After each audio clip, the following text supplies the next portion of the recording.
Alright, Diablo 4 Rogue players, let's hop into it. What are the new buffs, nerfs, and the big changes coming to Season 5 for the Rogue class? So, start off, the most important thing is Victimize. This thing is getting a massive nerf. It's basically going to be stop double dipping, which is huge as far as the damage goes. Now, they are essentially kind of buffing it, but the main change that they will be doing is they're going to make it so the explosion damage of it is getting increased by 50% to compensate for a bug fix detailed below.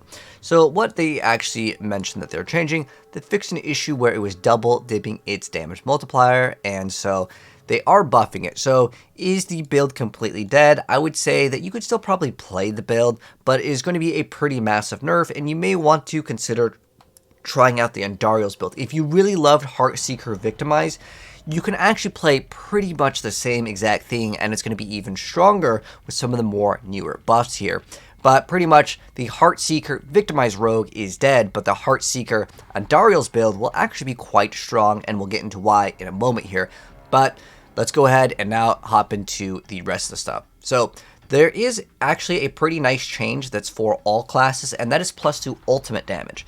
And the reason why this is actually pretty big for specifically the Rogue class for a tempering recipe, which if we're looking at maybe about 100% additive ultimate damage, it actually gets converted to a multiplier. So there's a thing that no one plays because it's not very possible to play it, because in Season 4, they actually removed the stat roll, your ultimate skills deal more damage. So this node was already useless because no one really played it, and then it became even more useless because, with the exception of like Hakan, there really wasn't any way to scale your ultimate damage, so this would work. So you get 10% of X damage from your damage with ultimate skills with your ultimate, and you get to grant this bonus to all skills for 8 seconds when you cast it. So what this means is if you're able to successfully activate your ultimate every 8 seconds, which you could actually do perhaps if you want to either run some of the things that can reduce your cooldowns, you can run Flicker Step, you can run Exposure, there's lots of ways to technically do this. But if we look at it in terms of like how much damage we can get, if we can throw it on the amulet, and because it's an offensive one, not a weapon one. So if we went to the tempering over here, there's the weapons, and then as far as I'm aware of, this is considered offensive, not on the weapons. So like for example, you know how on the tempering for, let's say, like a rapid fire to cast twice, that is weapons, not offensive, which is perfect because we need the offensive one, not the weapon one, and then we can craft it on all of our rings and stuff like that. Now that means that we wouldn't be able to scale damage to crowd control, which this is a huge other set of multipliers because this is also 10x. So unfortunately that will be a slot that you would have to give up, but then you could spec into, let's say, exposure and then get that insane amount of cooldown reduction so you can spam your ultimate more frequently. Or if you wanted to scale it a different way, that is a possibility, but that is another way you can scale. And if you get this up, this gets to about roughly about 100x increased damage. Now you can pretty much get about the same in the other category, so if you want to scale that, that is technically an option. If you want to scale the X to ultimate damage, which again will allow your ultimate to deal way more damage as well, which is kind of cool. So it'll add another layer to the build. Now as far as other uniques coming out into the game, they are showing off a few. They said that there's going to be 50 new uniques and legendaries coming out into the game. I don't know if they've actually revealed all of them, and they haven't showed what the stats are on some of these newer uniques, but I'll go over the ones that we happen to have.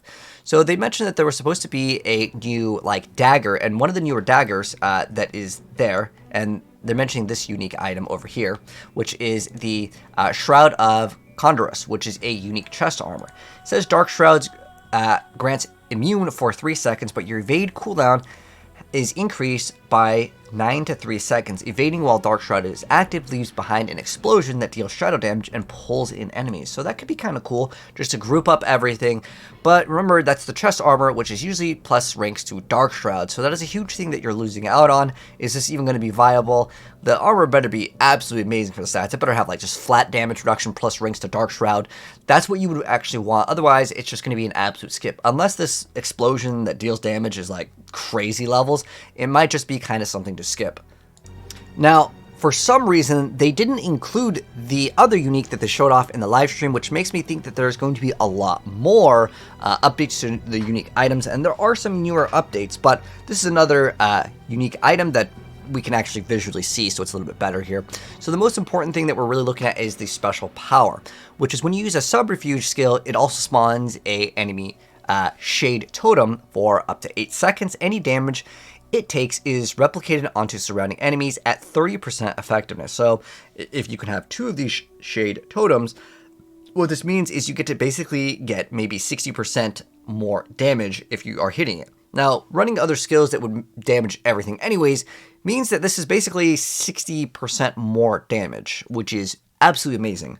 This thing is definitely going to be one of the best in slots for a lot of different builds. If you're playing Heartseeker, now on the boss, you have guaranteed something to ricochet off of, which is going to be amazing, and the damage counts as a trap skill, which then procs the special, like, legendary node where, like, if an enemy is damaged by a trap, right? So that could be actually even stronger. Now, we'll have to wait and see kind of how that interacts, but as far as I'm aware of, that thing is still currently bugged, and I don't think they mentioned it, but basically there's a thing on Rogue that almost every Rogue will get now, because it's just found out that there's one of them where it makes it so if they are affected by a trap, this isn't even working properly. How this works is it's just all damage. This was something found out by Wudijo, and basically, yeah, you just get 22x more damage, not even crit damage. So that will be actually pretty dang big, and that'll be a massive win for the rogues. So they actually do have a couple different things maybe that they can mess around with. Now, on top of that, we get some extra stuff over here. We have the Nebulous Bruise mobility. So when you use a healing potion over here, you gain extra movement speed, and then you drop a healing potion. I think this is going to be a skip, honestly. But next up, we have, this is a aspect, by the way. These aren't legendary. These are legendary aspects, not uniques. Now, there is some changes to uniques, which we'll get into in a second here, but that's one of the newer ones, and then I showed you the other one. But damaging an enemy with a mobility skill has a chance to fully restore your energy, which is like, okay, but the maximum energy being increased may allow us to use Banished Lord's Talisman loops, because there was just a small smidgen amount. If you do get greater affix on, let's say, to balls, you get greater affix in like maximum resource in your helmet, you could, in theory, infinitely loop now a lot easier. Without needing to run Melted Heartless. Like, this is for like a very niche, like one-shot sort of build playstyle, but this actually may be quite good. Especially since I was mentioning the ultimate damage thing. If you can keep on spamming it, it'll be cool. But next up, we have a new offensive one over here, which makes it so Smoke Grenade has a chance to create an arrow storm where it explodes, dealing some sort of amount of damage over 3 seconds, and our arrow storms continuously apply vulnerable. So this could be another way, instead of running, let's say, the Accursed Touch, you can just use Arrow Storms to apply vulnerability, which can then also proc Chip, because I believe it starts off as physical damage unless you convert it, which will ramp up your damage a little bit faster, as Chip is a relatively popular thing to run in your Paragon board. Next up, though, we have the Breaknet's Bandit, which is an offensive one, which makes it so Flurry deals increased damage and has a chance to stun enemies for 3 seconds with each hit. With Stun and Retribution, I don't know if they mentioned Retribution. Well, actually, we should check that out. That's actually very important for the video.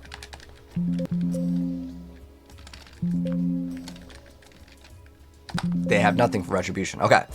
So, this could actually be pretty good. Now, the reason why it's pretty good is because Retribution lets you double dip, and if that gets nerfed, then obviously this becomes a lot worse, but that could be okay. It does more damage. Flurry has been something that I've wanted to see it actually buffed to the point where it's actually usable, and not only do you get increased damage, but you do have that chance to stun, which again is now a crowd control, and I really just wish there was better ways to activate marksman skills so you don't have to run combo points and or puncture and every single rogue build. But nonetheless, that'll be something I'll try to give him some feedback on, because I think how it should work is dash as well as the Shadow Step should count as marksman and cutthroat skills.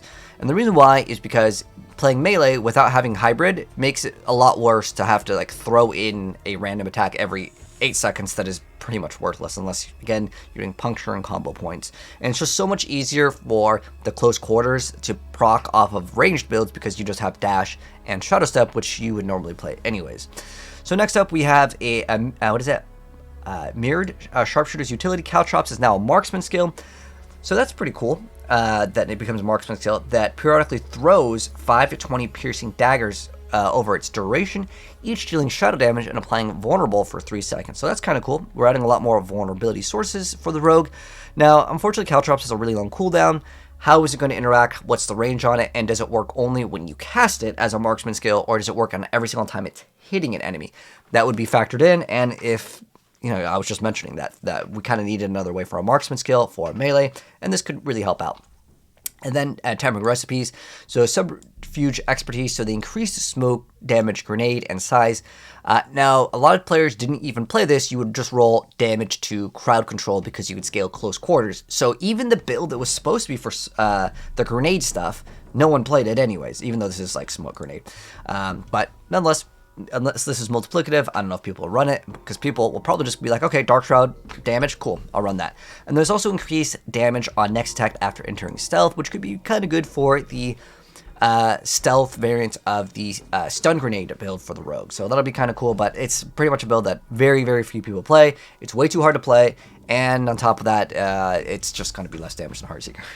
Even with the nerfs with Heartseeker, I'm pretty sure Heartseeker will still be better, and you can just play the Heartseeker DoomBringer build that we just dropped the video on.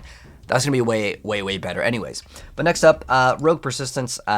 We have increased maximum life percentage gained while Dark Shroud is active, and then increased maximum in all res percentage for 5 seconds from health potions. So now that it looks like they want us to kind of spam health potions, there's another one where it gives us the chance for it to like drop after a few seconds, so it'd be interesting.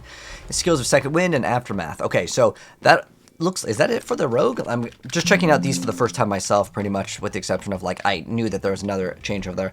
They fixed an issue though. This was like a change to rogue where high velocity aspect was not restricted. There is a change to Windforce. I know that there's a change for Windforce as well. These are all like, I think these are mostly like bug fixes. Fix an issue where it didn't reduce the cooldown of dash by its full intention over here. So these are bug fix.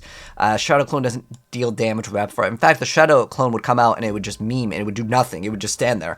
So it now deals damage, but I think the main problem is Shadow Clone doesn't apply a lot of stuff. There is one where you can apply your imbues, but because it doesn't benefit off of like your bonuses, your aspects, it basically does no damage. So the Shadow Clone, unfortunately, it doesn't seem like it's going to be that great unless there's some other special unique that they're dropping that they didn't cover here.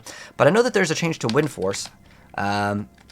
Okay, here. Okay, so these are some changes to the uniques over here, and for some reason they didn't. Okay, wait, hold on. Is this okay? I think this is more rogue stuff over here. Again, this blog post, unfortunately, they didn't put it perfectly where it should have been. In some of these areas, like I said, we had to like scroll down. Okay, this is important. Okay, let's go start from the top over here. So, other changes that the rogue will be getting. Okay, yeah, this is for a different class here. So, other changes. The maximum arrow storms is going to be increased from 5 to 7. I haven't really seen this build or anyone really scale it. If you have played the Arrow Storms build, is it any good? Let me know, because I kind of want to check that out as well. But it looks like maybe it was underperforming because they are giving it a pretty big buff, giving 7 stacks instead of 5. And then for Preparation, which is the one where it reduces your ultimate. So it's it says the previous one, every 75 energy would reduce your ultimate skills cooldown by 5 seconds. And then using an ultimate resets the cooldowns of your other skills.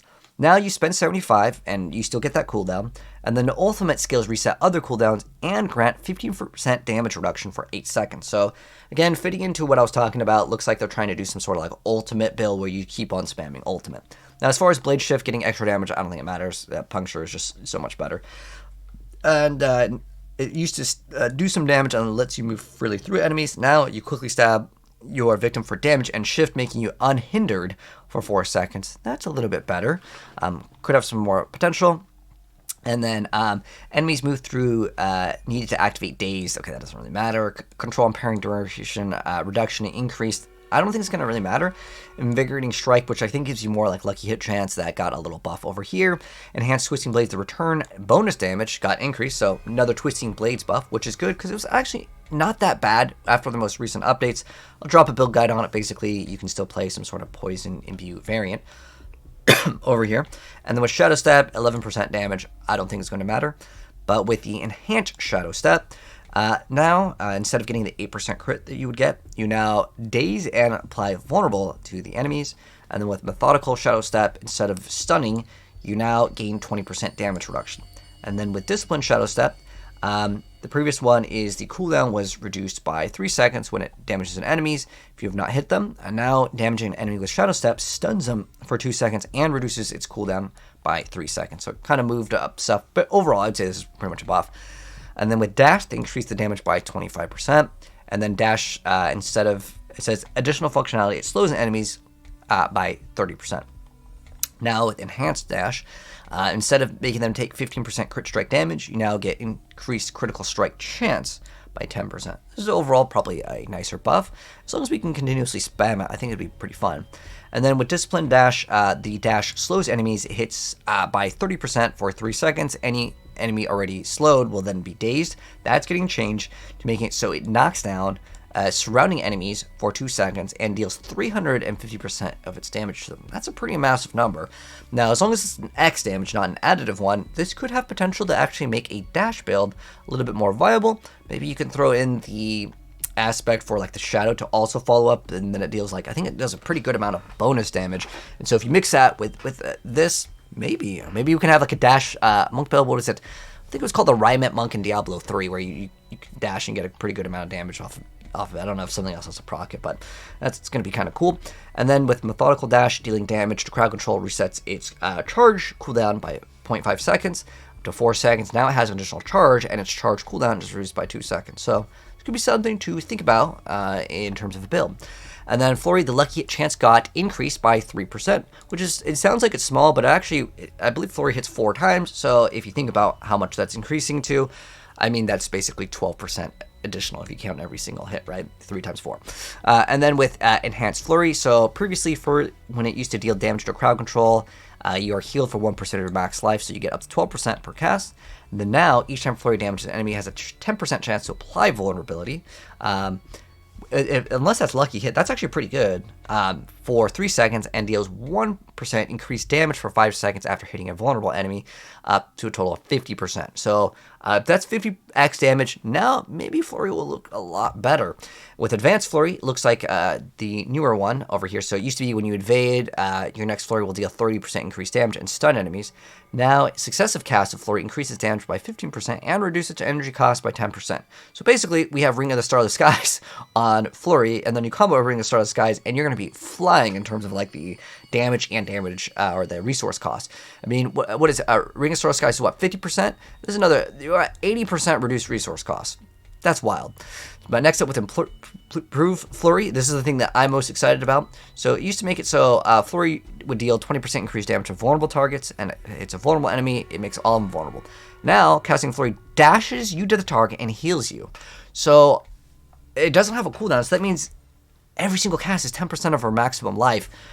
That is crazy good. I'm really interested to see, is this going to be really good? Because with like improved and advanced, let me double check on this real quick. So what the names are. So enhanced is what everyone will get. So everyone gets this where it's going to deal up to a total of 50% increased damage, right? But the other one where you get to get that extra increases damage by 15, so that's another 45x that you lose. But the other one gives you teleport, which obviously makes the build way more fun to play. So sacrificing 45x, I really wish that these would be combined, because losing out, like maybe they could keep the energy on this one if you really need it for like leveling, it could be okay. But if I can't dash with the Flurry, I feel like it's not going to be nearly as fun. So, but losing out again on 45 is huge. I don't really care about the energy part of it, but that's going to be something to consider. Now, Caltrops, the damage doesn't matter, because you don't use it for the damage, you use it for the rank thing. The critical strike chance bonus got increased from 5 to 10, and it's doubled against a, what is it? Is it crowd controlled over here? I know there's like a doubled, so it gives you 5%, and what is it? Doubled against vulnerable enemies. So now you would now get 20 crit. Wow, that's going to be very nice. I mean, Caltrops is basically forced for rogues at this point, and so it's a nice buff. Now, Dark Shroud, you can only lose 1 Dark Shroud Shadow every 1.5 seconds. That is huge, because that means as long as I can get one every 1.5 seconds, I got infinite, and it's never going to go down. So Enhanced Dark Shroud used to give you a 14% chance not to be consumed. Now, each one of it gives you 5% increased movement speed, and has a 15% chance to not be consumed. So that should be with every single one. So that's really cool. And then what's the other one give us now? Because the other one used to give you 4% movement speed, but now everyone just gets that 5% increased movement speed. Awesome. And now you get to heal for 10% of your maximum life when a Dark Shroud is removed. Ooh, that's... Wow, that is actually really, really good. So that means when you just take damage, unless it's over 10% of your life, you just take no damage. I think Rogue is looking way tankier, which is awesome. And then with countering Dark Shroud, you only need 1 active Shroud to get the bonus crit strike instead of 2. And the crit strike is increased from 8%. So it's just flat out, straight up buffs. Now you get the free movement speed, or you get the insane amount of survivability. This is really, really good. Awesome stuff. And then Smoke Grenade, okay. So additional functionality, Smoke Grenade now deals 45 physical damage and has 25% lucky hit, and its skill ranks now give increased damage and cooldown reduction. Okay, so maybe now we can spam this. I really wish that this would count as a marksman skill. Again, I really want the Melee Rogue to get some buffs, because it does really need them. Enhanced Smoke Grenade. So previously, enemies hit by Smoke Grenade take 25% increased damage. Now, enemies hit by Smoke Grenade take 25% increased damage from you for 5 seconds. Wait, increased damage from you? Oh, well, was this like permanent or something? Like, I don't know. Now it has a duration. I'm assuming that it was... Does it say like a duration? Oh, so... I'm guessing it used to be 4 seconds, basically, because that's how long it's saying that it lasts. It dazes, because it dazes them. I'm not sure. I'm assuming this is a buff, not a nerf, but now it has a duration, I guess. Maybe it's just to make it more clear. But now we have Countering Smoke Grenade, where the previous one would be Lucky Hit, dealing direct damage to enemies affected by Smoke Grenade, has 25% chance to reduce its cooldown by 1 or by 3 seconds if they are vulnerable. Now, hitting an elite or boss with Smoke Grenade reduces its cooldown by 5 seconds. Okay, so it's just working for that now. So it's kind of a nerf, but overall buff to the bosses in terms of like when you're fighting them. And then the Subverting Smoke Grenade. Previously, if an enemy is vulnerable, slowed, chilled, then Smoke Grenade will daze them for 20% longer. Now, Smoke Grenade deals poison damage and applies another 45% poisoning damage over 5 seconds. So that's kind of cool. It could maybe support like if you're building like Andariels, or just getting some of the like damage reduction from the poison enemies. That could be something to look at. And then Poison Imbuement, the poison duration got increased, so it's a buff. Wow, awesome. Enhanced Poison Imbuement. So previous Poison Imbuement's poison duration got increased by 1 second. And now casting Poison Imbuement generates 30 energy, increased by 2 for each nearby poison enemy. I don't think people really have resource problems now, especially if you're running like Starless Skies with the newest buff and all of the plus energy per second that you can get, but it's there. And then with Poison Trap, they increase the damage, and then the poison damage got increased, so another, I think this is just overall more poison damage to the tank. And then chance to reset Imbuement's got a buff over here, cool. Pen Shot now, oh, cool. Now it deals 10% increased damage per enemies it pierces. And then enhanced one, the previous one was Pen Shot deals 10% increased damage for each enemy it pierces. Now, casting Pen Shot and hitting a boss or elite has a 25% chance to fire additional shot for free. Wow, that is cool, because if you already get double, now it says casting, so I don't think it works off of your additional projectile already, but another, 25%, that's basically 25% more damage, right? That's good. Awesome stuff. And then Rain of Arrows, the casting speed has got increased. Yes, this is one of the things that I really hated if I was just going to use it for like the ultimate spam. Now, because it counts as a marksman skill, and I was talking about the ultimate being like actually maybe a viable way to scale something. The lucky hit chance got increased, which I don't really care about, but the cooldown actually got changed over here as well. So maybe there could be some cool Hakan builds to take into consideration. With Concussive, they renamed it to Unstable Elixirs. Okay, so they're changing it. So after knocking back or knocking down an enemy, you gain 4% increased critical strike chance. Now, using a healing potion stuns enemies for 2 seconds and increases your damage. Oh, they really want the rogues to spam potions now. Now, as far as I'm aware of, I don't know if you can spam potions unless you take damage in this game, right? Because I know with PoE, I think you can still spam some of the potions, even though like the conditions wouldn't be like, I guess, appropriate. So this could be something to consider, letting us use potions even if we're full HP. But nonetheless, unless there's some automatic way to apply potions. Now, there is, I don't know if it still works, but Everliving actually has a bug where it can count for some of the things that you would use a potion for. So if you run Everliving, then use this, you could have an automatic stun and increased damage. Now, I'm not sure if you can stack this. If you can, this could be pretty interesting, considering you could just keep on spamming potions, and then this is cool though. Even though it might be bugged, I like this idea, and I think it's cool because every time you dodge, it spams a potion for your character, and that thing is also supposed to get another change. So fingers crossed, that still counts as a potion being activated. It even still makes the potion sound, so the way it's coded is kind of weird, but nonetheless, this could be pretty cool. And in fact, I think they just buffed the potion's amount of healing, and so I don't know if that actually buffed that like by subsequent, because again, it's a bug, but I don't think that there's anything that they mentioned that was patching that. So as far as rapid gambit goes, your evade cooldown is reduced when you daze an enemy. Now evading through an enemy dazes them for 2 seconds, and our evade cooldown is reduced by 0.25 when you daze an enemy. Ooh, okay. Could be quite interesting. I like that potential. But we are technically losing on every rogue build, because every rogue build play this combo, right? Where you get the extra, where you get the 4%. But we do get a couple of other like crit strike buffs over there. But that does mean that you will be losing 12 crit, unless it's the boss, because that basically becomes irrelevant. So maybe you get some extra damage here. Trick attacks when you crit a dazed enemy. Oh, never mind. We're knocked down for 0.5 seconds. So now, dazing or stunning an enemy increases your crit strike chance by 2% and crit strike damage by 2% for 5 seconds, both up to 12%. Oh, never mind, you just gained anyways. Okay, it's really moved that they moved it over there. But now with trick attacks, is that this one? Oh, okay. Oh, they just combine them, right? Dazing or stunning an enemy. Oh, okay, so you can daze or stun. You don't even have to knock down. So you just get the stun and the daze off of just the tempers on like your defensive like pieces of armor. Wow, that's a nice buff. Cool stuff. And this is all not just that enemy, right? It just increases your crit strike, not against them, because it used to work like that, but then they buffed it. So that's nice. And Petty, so added visuals to show when the effect is ready. So after moving 12 meters, your next attack deals damage. I don't think anyone uses this in anything. Let's see if they've made it usable. After moving 15 meters, your next core ultimate skill deals 8% increased damage, while the damage bonus remains. Your agility and subterfuge skills gain 4% increased damage. While the damage bonus remains. So if you don't cast a core or ultimate, you could just keep this. Now I'm wondering, I mean, you get like 12x damage. Is it really good enough? Well, remember how we were talking about that dash for 350? Okay, so I'll talk about things that I think have some potential in a second here, but like, honestly, if we start stacking this like dash damage, and then we just got fluidity, as well as like another bonus to like the non-core skills, right? Or it's like, I think it's like your non like conventional skills, or so. It's like basically the non-core skills and like basic skills, which could be interesting. Now Malice over here, you now deal 4% increased damage from vulnerable or knockdown, which used to just be vulnerable, so now it's better. Though Malice getting buffed, which is crazy because it was already pretty good. Alchemic Advantage used to gain 1% increased attack speed for each enemy you've poisoned, up to 15%.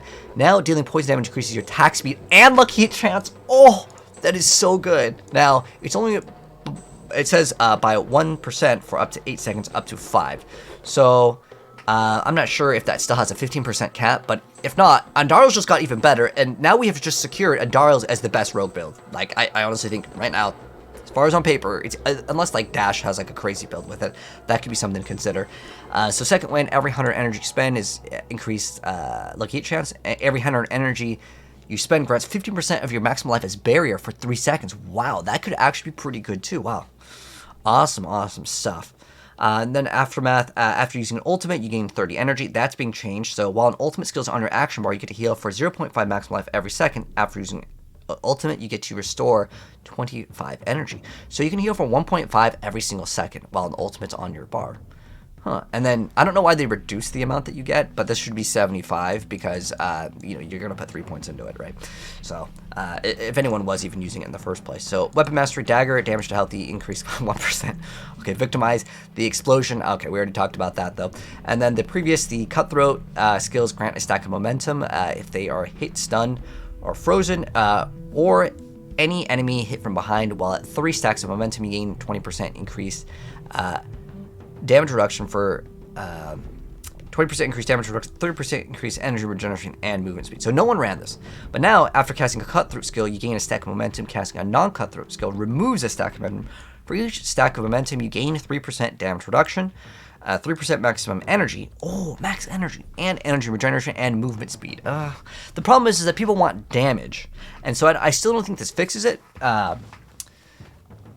But you do gain more resource, so you get 30% extra maximum energy, and if that scales with anything that you put into, again, we could look at a Banished Lord's Talisman build, where you can infinitely do stuff. And I think this is cool, but again, if they just made us get like at least 30x multiplicative damage, or even just like 20% or something like that, it'd be more inclined. But like, while movement speed is awesome, and energy regeneration is great, and damage reduction is still like cool, it's kind of like what I would consider what like you wanted before in an amulet. Like back in like season 1 and 2, like, you know, you wanted to get like that movement speed, you wanted like energy cost reduction in your amulet, but now I think the game has kind of evolved, so I don't know if anyone will really play it. It's going to be for like some niche stuff. So now though, man, there are so many updates in shrouding aspects. So previously you used to get a dark shroud for every 3 seconds while you stood still. Now this thing actually really sucked because the problem with it is it would not actually start until you would hold still, meaning that you would actually have to stand still and then it would start to activate. And I know that you're thinking, oh, that makes perfect sense, but the way it works and it's worded, it just makes it like infinitely worse. It should just immediately work after not moving, like even like attacking. The way it works, I don't know really how to explain. I'd probably need to make a video on it. But anyways, each Dark Shroud used to grant you increased damage reduction, which is great. So now using a healing potion gives you a Dark Shroud. Each one of these gives you increased damage reduction. I don't know if people run this. I think people would just rather run Umbris, but the fact that each one can give you a decent amount, if you have 5, I mean, that's 20% DR. It's just like a free extra. If you need damage reduction, go for it. And then of Arrow Storms, the previous one, your marksman skills have a 25% chance to create a Arrow Storm at the location, dealing physical damage. And then your Arrow Storms deal like more damage. Now, your marksman and cutthroat skills, whoa, so you can go cutthroat, have a 25% chance to create an Arrow Storm at the enemy's location, dealing physical damage over 3 seconds, and our Arrow Storms deal 45 to 60. So my guess is that this was underperforming. Next up, the Arrow Storm's damage got increased over here as well by another like 50% on the higher end, because that's 20% of, you know, 40 is basically 50% increase. That's pretty big. The Ravagers, the bonus damage Shadow Step got increased. I don't know if this is going to really matter. It's for the Infinite Shadow Step build, which is amazing for World Tier 1, but doesn't work. So hopefully that build will be viable eventually, but I think we're going to have to wait till maybe Season 6. Tricksters, the Caltrops also throws a exploding stun grenades that deal some sort of damage, and our stun grenades deal more damage. Now Caltrops and Smoke Grenade receive a stun grenade benefits and throw stun grenades and deal physical damage and stun the enemies for 1 second, and our stun grenades deal some more damage, which is the same over here. So just now Smoke Grenade also releases it. Noxious Ice got a buff, which is cool because that was already seeing play. Toxic Pull poisoning damage got increased, and then of Volatile Shadows, the Dark Shroud Shadow Explosion got increased. Oh, that's actually pretty cool. I was actually running this. This is where I believe if they hit you when you have a Dark Shroud, it automatically applies Shadow Imbuement, and you get all the benefits. It's really good for the Andariel builds, for ones that don't want to pop the Imbuement and want a smoother like autoplay style. So in Vigor, each stack of the Momentum Key passive used to heal you and grant you damage reduction. Now, while at maximum stacks, your Cutthroat skills deal increased damage, and you become unstoppable for 3 seconds every 8 seconds. Okay, it could be something to consider. I'm hoping, like, this increased damage over here, because it's every 8 seconds. So that means you have almost 50% uptime, so you get it, unless the cooldown doesn't even start until it ends, and that's even worse. But I think that this should have just been up the whole time. I still don't see people playing Momentum, because you still also have to run this as another aspect, and most aspects, in most cases, will give you like 20 to 30x damage, depending on which one, you know? So I would say, unfortunately, you're wasting an aspect. Yeah, you get some extra energy regen movement speed, but I think it's a skip.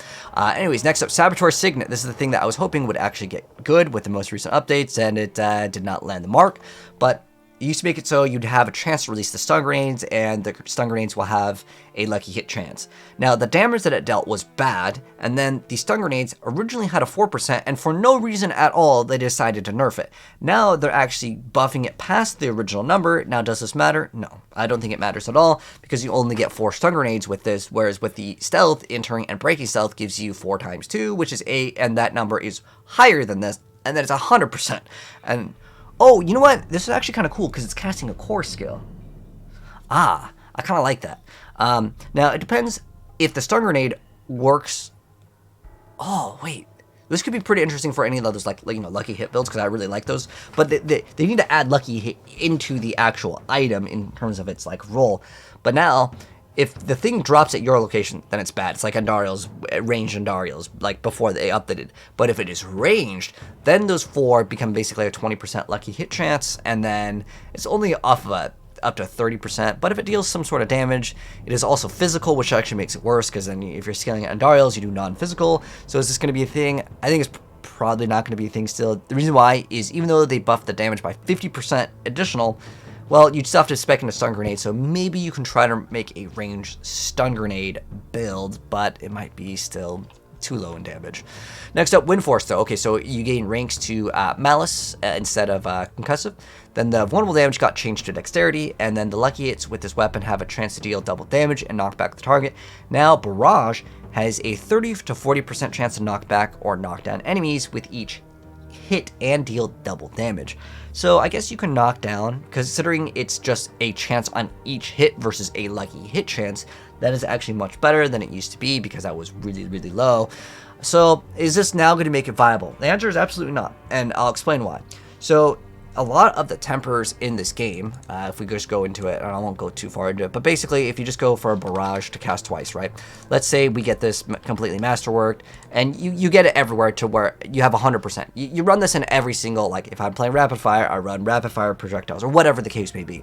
So unfortunately with this, even if we got this to get that 40% chance to deal double damage, sounds great. This already, if we have 100% chance for Barrage to cast twice, right? Every single arrow is getting another arrow. That just means that that's double damage. Double damage compared to 40% chance for double damage does not line up. Now, true, you could go for this and then run Barrage over here. And if we were to get both of these to be triple masterwork, like you would, if you ran like two of these, like both your swords or daggers to have the Barrage projectiles to cast twice, ran this to go, you'd go over 100%, and it doesn't matter past 100. But realistically, no one's going to be hitting like triple masterwork. Hitting one though is very realistic, but this is also counting a perfect roll. And at this point, you can maybe squeeze in, like if I got, I think it equals up to 77 if I added these. If I had triple masterwork, I have a 77% chance, then ran the 40% on the Windforce, then I could actually receive some good benefit. But that's asking for triple masterworking, which at the moment we don't have a guaranteed way to masterwork. Good luck. I just don't see it being viable, sadly. And I've always wanted Windforce. Here's how we make Windforce good. Barrage, or how Windforce should work, is it 100% knocks back. It could maybe, the very first hit on anything, how it should work, which would be really cool, is the first time it deals damage, it just knocks down the boss instantly, just staggers him. It would actually have some sort of a cool place in the game. But because it's a chance to do double damage, you already lose out because tempering. And again, they've already mentioned this, that they notice a lot of the uniques are bad kind of for this reason. Unless we have the chance for double Barrage, like 100%, then it just doesn't become usable at all, sadly. And remember, you're still also losing the legendary aspect, which gives you, on a two-hander, if you're counting like about 20 to 30% and then doubling it to like 40 to 60% of like your damage, well then you just lost out on, like, hopefully they can address this though. Anyways, next up, Scoundrels Kiss. The explosion radius got increased by another 10%. Wow. I was really surprised. They just increased it by 25%. So it's even a bigger buff. Wow. Breathing Band of Trickery. That's the decoy thing. That's the Malignant Ring. Still trash. They need to make it so it has 0 cooldown, and then maybe we can consider it. But for the most part, yeah, it doesn't do enough because that thing can also die, which makes it do 0 damage. Hakan now makes it so your rain of arrows is always imbued and receives your Arrow of Storm benefits. So maybe we could do a Hakan Arrow Storm build. That'll be cool to check out. I like it in terms of its idea. Tricks of traits. Legendary note. Previously, our marksman grant our next cutthroat skill 25, and then our cutthroat grant the next marksman. Now, your marksman skills grant your cutthroat skills 25% increased damage for 8 seconds. Oh, that is amazing, because this is multiplicative, right? So this is just going to make it so anyone that's playing close quarters, you basically just get 25% increase. Close quarters on top now, for sure. There's no doubt in my mind that no one's going to really go for Victimize. This just makes Andariel's build even better. Wow, awesome. All right, cheap shot. So you just do like 5% increased, and then now you do a 5% increased damage for enemies that are crowd control, and nearby staggered boss provides the maximum bonus. So boss's battles are going to be even better for Andariel's, man. Because remember, you stack all the damage to crowd controlled anyways. Really good stuff. And then exploit weakness. So previously, whenever you deal damage to a vulnerable enemy, they take 1% increased damage from you up to 25. Now, direct damage to a vulnerable enemy has a 45% chance to increase your damage by 1% for up to 25 seconds, up to 50. At 50 seconds, bonus resets, and you execute all nearby non-boss enemies. Okay, kind of cool. Just a nice little buff over there. No witness is now capped at a maximum damage bonus of 35. Okay, let me double check on what that one is. No witness. Is that... I already put that one? That's exploit weakness. Hold on. Oh, okay. I couldn't find it because I already had it in. So no witness actually has a cap. Unlucky. You guys saw I was already theory crafting. I get 100x right there, and then now basically it's worthless. 35 is not enough because you would scale instead of getting the. They ruined it before they even gave it a chance. That's so unlucky, man. Because now you have all the sources of the ultimate damage. But because now it has a cap of 35 versus, let's say, like 100. It should have been 100 because that would be pretty much the cap for most players. Anyways, you could technically get like maybe like 150 if you got everything like everything absolutely perfect and then masterworked. But for the most part, most people would get about 100, and that would be pretty much the same as the that's so weird because they just made it finally viable and you'd still have to stack it, and close quarters is already something that you would be getting, and this actually has no cap unless they change close quarters. I'm praying they didn't change that. The Uranus Instinct is now capped at 35, which is the damage to core skills. It probably doesn't matter though, which makes that like worse too. Now let's see, unless maybe you do a hybrid. Is that what they want you to do? Get core skill and ultimate? All right. Well, anyways, Kohler, the execute chance changed to ultimate damage. Oh, that could be kind of good because no one gets the chance to execute because it'll only be good, which is like Coaling Strike and Path of Exile for bosses. You don't get Coaling Strike for those trash mobs. So I don't even know why they managed to do it, but now you get ultimate damage on the board now. So you can maybe reach that, and now it's going to be something that you will just get for a lot of builds anyways, and then you can just get more damage. But again, you'd have to build into it, so I don't know why they're even putting a cap into it. Ruin, so damage to healthy changed to ultimate. Okay, so they're really giving you a lot of that stuff for free. And then now we're into the sorcerer. Oh man, this was a 40-minute video. Okay, so let's go ahead and wrap up and talk about which skills will actually be good, at least on first glance. So I feel like there might be some potential with dash if you really invest into it. We're talking 350, you know, if it's an X damage, which teleport got 500X, and that still wasn't good. I thought it was going to be good, and it can be okay in open world content, but if you want to do pit pushing, yeah, teleport spam is not going to be the route. And as far as the buffs to some of the basic skills, it doesn't really matter. I think Heartseeker and Andariel's would be probably one of the the new top tier builds, especially with one of that new daggers that I was talking about. So I think you could do that with maybe DoomBringer, and you would actually swap out probably AzureWrath if I was to swap out anything for the DoomBringer Andariel build. But Andariel's is going to be really, really, really strong. There's some buffs to Twisting Blades, there is buff to Flurry, so maybe we can start seeing these. I still think the pen shot, while I've covered pen shot and I've made multiple guides on it, I love the build. I don't think it's enough to make it viable to get like a 25% chance to have an additional one. But as far as Barrage goes with Windforce, yeah, it's still going to be unfortunate.